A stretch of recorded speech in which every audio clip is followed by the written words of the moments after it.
ఒంట్లో బాగుంటాం లేదా ఈ మధ్యన నీకసలు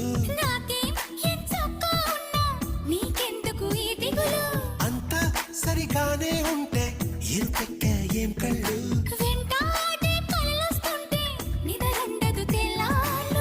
అయితే మరి నువ్వెప్పుడు కనలేదా ఏ కలలు